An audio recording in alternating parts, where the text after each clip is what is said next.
एक सेकंड। नमस्कार। बड़ी खबर में आप सभी का स्वागत है। मैं हूं डॉक्टर प्रभात। बड़ी खबर में आज हम बात कर रहे हैं विदेशी निवेश की। वो विदेशी निवेश जिसको लेकर उत्तर प्रदेश काफी अपने भविष्य को उज्जवल कह रहा है।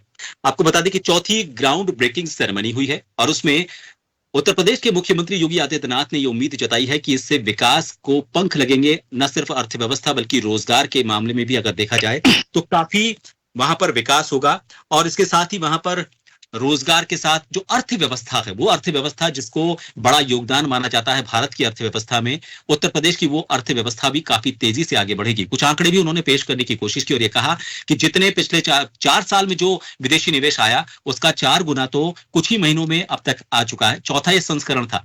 विदेशी निवेश किस तरह से यूपी की तस्वीर बदलेगा, साथ ही तकदीर बदलेगा। लेकिन विपक्ष में होते के ना होने के नाते जो विपक्षी संगठन है उनका ये कहना है कि ये सिर्फ आंकड़े हैं, क्योंकि जो आंकड़े इन कार्यक्रमों में दिखाए जाते हैं जमीन पर, धरातल पर उनमें से कितने परिणति को प्राप्त होते हैं, कितने धरातल पर उतर पाते हैं, कितने एमओयू साइन हो पाते हैं और एमओयू साइन होने के बाद कितनों पर काम हो पाता है, उसको लेकर उनके कुछ सवाल हैं। तो इसी ग्राउंड ब्रेकिंग सेरेमनी को लेकर और उत्तर प्रदेश के भविष्य से इसको किस तरह से जोड़कर देखा जा सकता है उसको लेकर हम आज एक खास चर्चा कर रहे हैं। हमारे साथ जो मेहमान जुड़े हुए हैं उन सभी से आपका तारुफ करवा देते हैं। हमारे साथ सपा से रामेश्वर दयाल गुप्ता जी जुड़े हुए हैं। हमारा आज पूरा पैनल उत्तर प्रदेश से जुड़ा हुआ है। हमारे साथ रतनदीप सिंह जी बीएसपी से जुड़े हुए हैं। कांग्रेस से हमारे साथ उमेश जोशी जी और भाजपा से हमारे साथ राजू कश्यप जी जुड़े हुए हैं। इन आप सभी का बहुत बहुत स्वागत है जन टीवी पर। राजू जी, अगर आप मुझे सुन पा रहे हैं तो मैं सबसे पहले क्योंकि कुछ वीडियोस तो हम तक आ रहे हैं और कुछ वीडियोस नहीं आ पा रहे हैं शायद तकनीकी खामी की वजह से। खैर राजू जी, सबसे पहले आपसे इसलिए जुड़ना जरूरी है क्योंकि जीबीसी 4 को लेकर योगी आदित्यनाथ ने, और वो जो प्रोग्राम हुआ था उसमें पीयूष गोयल भी आए थे, उन्होंने भी कहा था कि अब पूरे देश की अर्थव्यवस्था को काफी सपोर्ट मिलेगा उत्तर प्रदेश से। कितना आप उत्तर प्रदेश के भविष्य को लेकर आश्वस्त नजर आते हैं कि वो भविष्य उज्जवल होगा इस तरह के आयोजनों से, विदेशी निवेश से? देखिए, नमस्कार। राजू कश्यप नाम है और मंडल अध्यक्ष है लखनऊ से। जी। सभी लोगों को नमस्कार। देखिए, माननीय मोदी जी ने और माननीय योगी आदित्यनाथ जी ने जो कल औद्योगिक विकास परियोजना का जो शुभारंभ हुआ है उससे जमीनी स्तर पे बहुत ही लाभ है और लोग जो अपना व्यापार, छोटा व्यापार, बड़ा व्यापार करना चाहते हैं उससे सभी लोगों को बहुत ही लाभ मिलेगा। और जो छोटे तबके के लोग थे वो जो विदेशी जो हमारे इन्वेस्टर कल आए थे और माननीय मोदी जी के और योगी जी के प्रयासों से उससे बहुत ही लाभ हम लोगों को, माननीय मोदी जी सभी जमीनी स्तर पे सभी जो जनता है, जो किसान है, इन सभी लोगों को बहुत सा लाभ मिलने वाला है। जो भी कल का भी अभी आयोजन हुआ है उस पे जमीनी स्तर पे लाभ मिलेगा। ये प्रदेश में उज्जवल प्रदेश की अगर हम कामना कर सकें तो इससे बेहतर कोई और परियोजना का लाभ नहीं हो सकता है। छोटे व्यापारी भी इसमें सहभागिता अपनी निभाएंगे, बड़े व्यापारी तो निभाते ही हैं। छोटे व्यापार जो व्यापार करना चाहते हैं, जो आत्मनिर्भर की बात करते हैं माननीय मोदी जी, उससे लोगों को बहुत से काम उपलब्ध होंगे। जो ये कल ग्राउंड ब्रेकिंग सेरेमनी का उद्घाटन हुआ है, इस पे बहुत सारे लोगों को लाभ मिलेगा। चलिए ठीक है, हमारे साथ रामेश्वर दयाल जी जुड़े हुए हैं सपा से। प्रमुख विपक्षी दल के तौर पर सपा को देखा जाता है उत्तर प्रदेश में।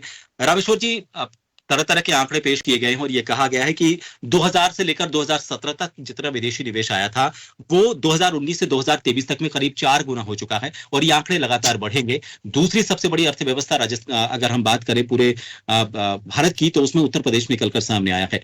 आप प्रमुख विपक्षी दल हैं, इसकी अगर हम तुलना करें सपा के दौर से, चाहे हम अखिलेश यादव का दौर देखें या फिर उससे पहले सपा के जो भी मुख्यमंत्री रहे हैं उनका दौर देखें, आपको कोई अंतर नजर आता है? लगता है कि सपा ने ज्यादा विकास की दौर जो रफ्तार थी उसको तेज रखा, यूपी अब पिछड़ चुका है?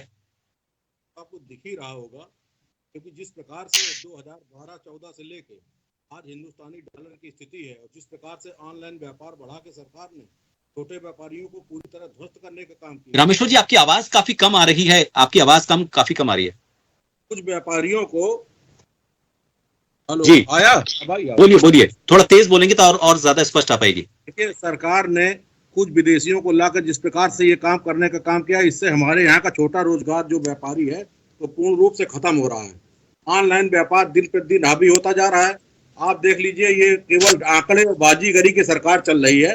आपने देखा होगा कि जिस प्रकार से डॉलर की रेट आज 83 रुपए 84 रुपए हो गए, भारतीय मुद्रा रोज का रोज गिरती चली जा रही है, अर्थव्यवस्था ध्वस्त होती चली जा रही है, उद्योग धंधे कितने जमीन पर उतरेंगे। अभी कल ही आया है और माननीय कश्यप जी, हमारे जो हमारे सत साथी मित्र हैं, उन्होंने कह दिया कि आज ही इसका लाभ मिलने लगा, कल उसका रोजगार आया है। अभी इसका अब आज नहीं मिलेगा, राजू जी, एक मिनट, आपका समय पे आप बोले, एक बार इनको सुन लेते हैं, फिर मैं काउंटर पे आऊंगा। एक बार इनकी पूरी बात सुन ले, फिर उसके बाद आप काउंटर कीजिएगा। बोलिए। आप जब 2014 में जो डॉलर था वो 60 रुपए में था, आज 83 रुपए में डॉलर है। 2014 में जो हमारे फुटकर दुकानदार, रेहड़ी दुकानदार, छोटे दुकानदार थे, उन दुकानदारों को व्यापार में आपका आंकड़ा कहता है कि 30% का लॉस हुआ है। तो मैं कहना चाहता हूं कि जब बहुतायत व्यापारियों को नुकसान हो रहा है तो कुछ लोगों के इंडस्ट्री लगा लेने से, या केवल आपके जो विदेशी मुद्रा, जिस प्रकार से आप देख रहे हो कि विदेशी मुद्रा आती है, विदेशी लोग आते हैं। पहले आपने देखा होगा पिछली सरकारों में कुछ परसेंटेज था कि इतने परसेंट ही विदेशी निवेश कर सकता है। आज 100% पैसा लगा तो अपनी फैक्ट्री लगा रहा है, तो आगे चल के देश को जो है एक तरह से बेचने का ही काम हो रहा है। जिस प्रकार में देखा सारी संस्थाएं भी, लेकिन रामेश्वर जी, उसमें काम करने के लिए जो लोग होंगे, देखिए जो रोजगार की बात कही जा रही है, सारे के विदेश, यहाँ सिर्फ निवेश ही तो हो रहा है ना, उसमें रोजगार करने के लिए तो स्थानीय आपको कामगारों की जरूरत पड़ेगी, उसके टैलेंट की जरूरत पड़ेगी, तो उसमें रोजगार तो बढ़ेगा एक तरह से। देखिए शर्मा जी, मशीनों का युग है। अब मशीनों के युग में कितने लोगों की जरूरत पड़ती है, अब किस प्रकार से आंकड़ों की बाजीगरी करना इस सरकार का प्रमुख काम है। जमीन पर अगर काम उतरा होता तो ये लंबी लंबी जो बातें करते हैं वो आपको दिखती। आप देख लीजिए, हमारे यहाँ के बेरोजगारी का परसेंटेज पिछली सरकारों से इस सरकार में बढ़ गया है। आप देख लीजिए, शिक्षा का गांव में परसेंटेज लोगों का दिन पे दिन कम हो रहा है, दिन पे दिन शिक्षा महंगी हो रही है, दिन पे दिन किसान परेशान हो रहा है। अभी आपने देखा पुलिस भर्ती परीक्षा थी, कितने लोग परेशान हुए और बाद में पता चला पर्चा लीक हो गया। कितने लाखों करोड़ों रुपए लोगों के बर्बाद हो गए, समय बर्बाद हो गया। ये इस प्रकार की बातों से सरकार जो है लोगों का ध्यान भ्रमित करती है। मैं आपके सम्मानित चैनल के माध्यम से कहना चाहता हूं कि अगर वास्तविक बाजीगरी दिखावें, ये केवल आंकड़ों की बाजीगरी न दिखा के, तो मैं समझता हूँ ज्यादा बेहतर होगा। ठीक है, उमेश जी हमारे साथ जुड़े हुए। उमेश जी, कांग्रेस की तरफ से मैं आपको इसको, मेरा जो सवाल है ये है, कांग्रेस को हालांकि काफी ज्यादा मौका उत्तर प्रदेश में नहीं मिला, लेकिन फिर भी चौथा ये सीजन है और चौथे इस सेरेमनी में ये कहा जा रहा है यूपी की तरफ से, जो सरकार है वहां की तरफ से, कि बीजेपी ने एक स्वर्णकाल की तरफ इसको बढ़ा दिया है और योगी के राज में अब ये जो चौथी बार यहाँ पर सेरेमनी हुई है, चौथा जो संस्करण इसका हुआ है, ये और तेज गति से हुआ। चौथा संस्करण 4 गुना विकास। देखिए, जहां तक विकास की बात है, मैं आपसे गुजारिश करूंगा थोड़ा सा आप तेज बोलें तो आपकी आवाज आएगी, आप थोड़ा आवाज कमा रही है। जी जी। ये जो उनका जहां तक विकास का प्रश्न है उत्तर प्रदेश सरकार का, ये विकास नहीं है, सच्चाई में तो विनाश है। और विनाश की तरफ बिल्कुल 89 के बाद जब तक कांग्रेस की सरकारें नहीं रही, उसके बाद जो हुआ उत्तर प्रदेश में, दिख रहा है कि ये उत्तर प्रदेश को बिल्कुल कहीं भी एक स्तर पर नहीं संभाल पा रहे हैं। और किसी भी प्रकार से ये जो धरातल पर उतर करके विकास की बात कर रहे हैं, ये धरातल पे तो कहीं है ही नहीं और धरातल के नीचे तक नहीं है कहीं। इनके सिर्फ जो बातूनी है, जो बातूनी इनका जो विकास है, वो सिर्फ इनकी जुबान पे हमेशा चलता रहा है और हमेशा चलता रहेगा। नहीं, लेकिन आपको ऐसा क्यों लग रहा है धरातल पर नहीं उतरेगा? एमओयू साइन हुए हैं भाई, अगर मान लीजिए आप उनको टर्न आउट अगर समझते हैं, अगर मान लीजिए 100 एमओयू हुए, अगर 50 का भी हम आधे का भी फिगर लेकर चलते हैं तो भी बहुत बड़ा आंकड़ा होता है। आपको ये क्यों लगता है कि बिल्कुल जी? ये भी एक जुमला है, ये भी एक बड़ा जुमला है, क्योंकि आप देखिएगा पूर्व से कभी भी इनके बयान, इनकी सरकारों के बयान, ये विपक्ष में रहे तब से बयान देखिए, ये कभी भी विदेशी निवेश को भारत में चाहते ही नहीं थे। उत्तर प्रदेश में क्या चाहेंगे, पूरे देश में नहीं चाहते कि यह विदेशी निवास हो। यहाँ कोई निवेश इन्हें विदेशी नहीं चाहिए। ये सिर्फ दिखावा है, ये प्रोपेगेंडा इनका, ताकि जनता को ये लगे कि पता नहीं कितना बड़ा विकास करने वाले हैं, लेकिन सच्चाई तो ये है कि ये विनाश की तरफ ले जा रहे हैं देश को। चलिए ठीक है, हमारे साथ बसपा से रतनदीप जी जुड़े हुए हैं। रतनदीप जी, अभी आपने सबको सुना, बीजेपी से आपने राजू कश्यप जी को भी सुना। पिछले 7 साल में जो विकास की दौड़ है उसको लेकर बड़े बड़े दावे बीजेपी की तरफ से किए गए हैं और ये कहा है कि पिछले 7 साल में उत्तर प्रदेश की जो छवि है पूरी तरह से बदली है। खासतौर पर देखिए विदेशी निवेश की या फिर अब या किसी भी तरह के निवेश की हम बात करें, विदेशी निवेश अगर हम उससे अलग इतर अगर हम देखें तो राज्य से बाहर का जो निवेश है वो भी अगर यहाँ पर आता है तो सबसे पहला जो उसको डर होता है वो होता है सुरक्षा को लेकर।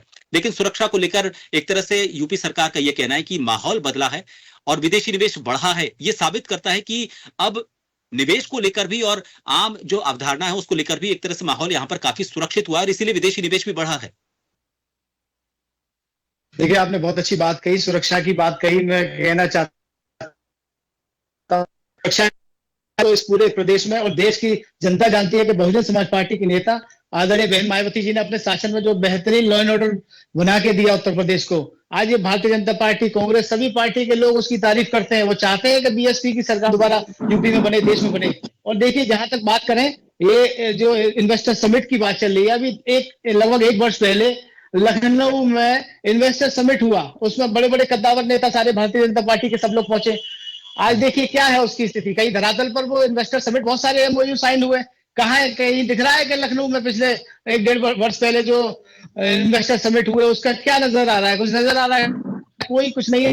देखिए, जो विकास की अगर बात करें तो बहुजन समाज पार्टी की सरकार में 2007 से 12 तक की जो सरकार हमारी थी उसमें बेहतरीन कार्य माननीय बहन जी ने किए। नोएडा को देखिए, इतना वर्ल्ड क्लास लेवल का सिटी बना के दिया। आप देखें, नोएडा जाते होंगे आप, यहाँ पर F1 रेसिंग ट्रैक को आप देखिएगा, माननीय बहन जी ने F1 racing track world class level का रेसिंग ट्रैक बनाया। एसोचैम में रिपोर्ट दी कि 10,000 करोड़ का रेवेन्यू एक जो F1 रेस हुई थी उसमें पहली उस रेस में 10,000 करोड़ का रेवेन्यू आया था।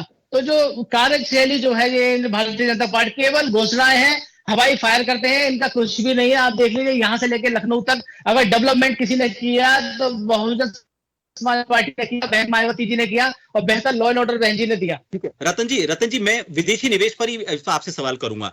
आप अगर मायावती जी के दौर की बात कर रहे हैं तो तब और विदेशी निवेश और अब विदेशी निवेश के आंकड़े प्लस टर्नआउट, क्योंकि इसको लेकर बात कही जा रही है कि टर्नआउट नहीं हो रहा है, आप उससे तुलना अगर करेंगे तो मुझे लगता है कि ज्यादा मुफीद रहेगा, क्योंकि सिर्फ विदेशी निवेश को लेकर हम फोकस करें तो ज्यादा बेटर है।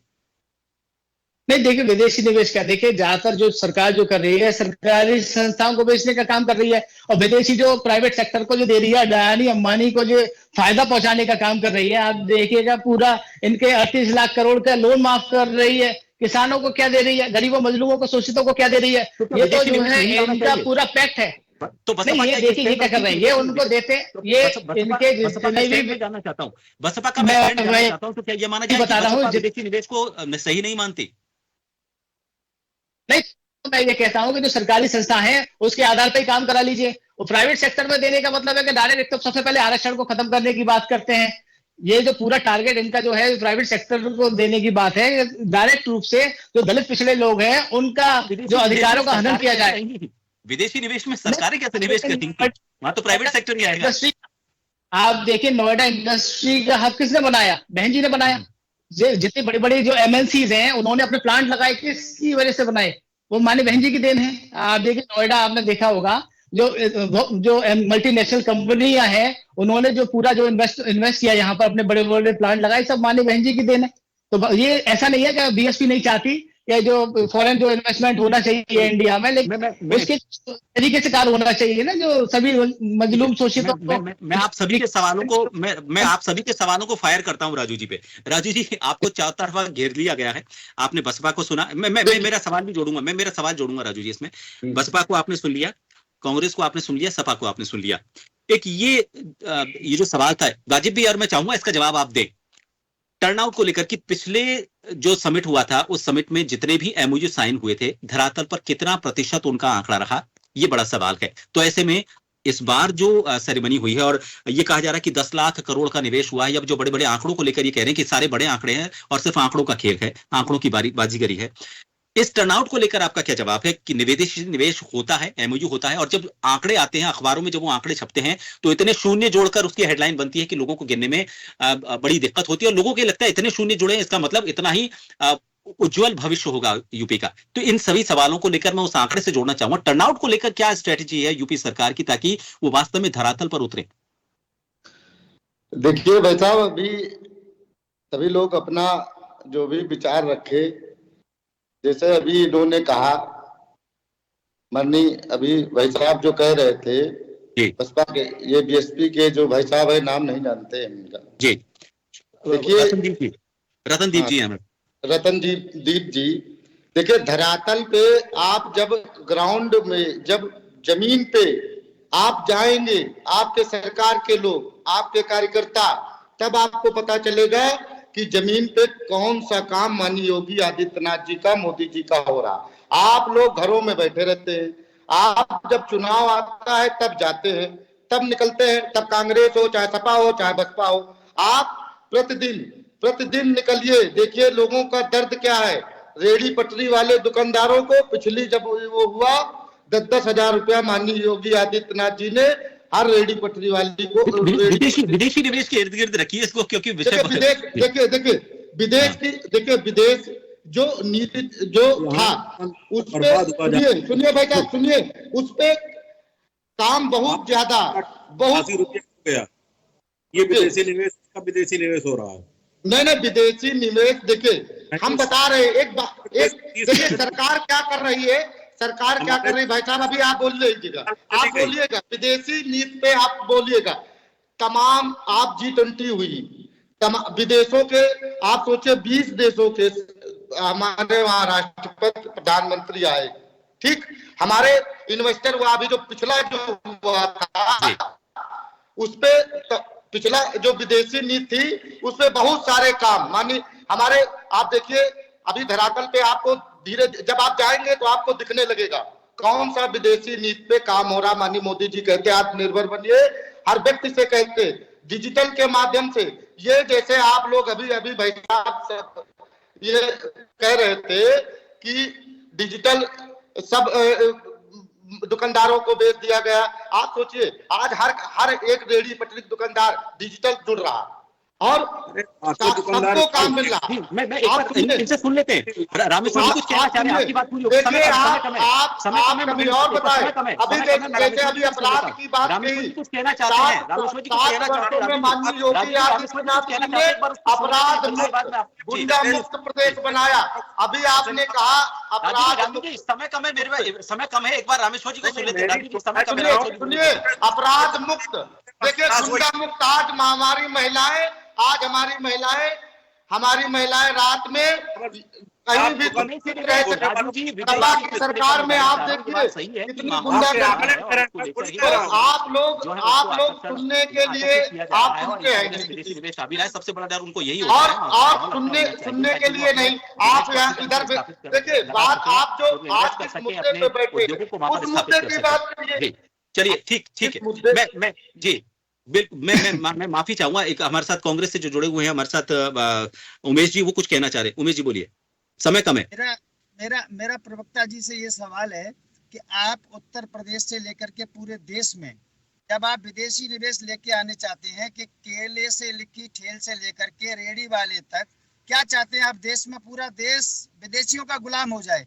आप चाहते हैं ठीक है, नहीं ये सवाल, ये सवाल गुलाम नहीं, हर व्यक्ति काम पा रहा है, अब गुलामी नहीं। आप गुलामी की मानसिकता से कांग्रेस ने जोड़ा, गुलामी की मानसिकता में कांग्रेस ये हमेशा जोड़ा। ये मोदी जी हैं जो गुलामी की मानसिकता को आप मुक्त कर रहे हैं। माफी चाहूंगा आप सभी से, समय पूरा हो चुका है।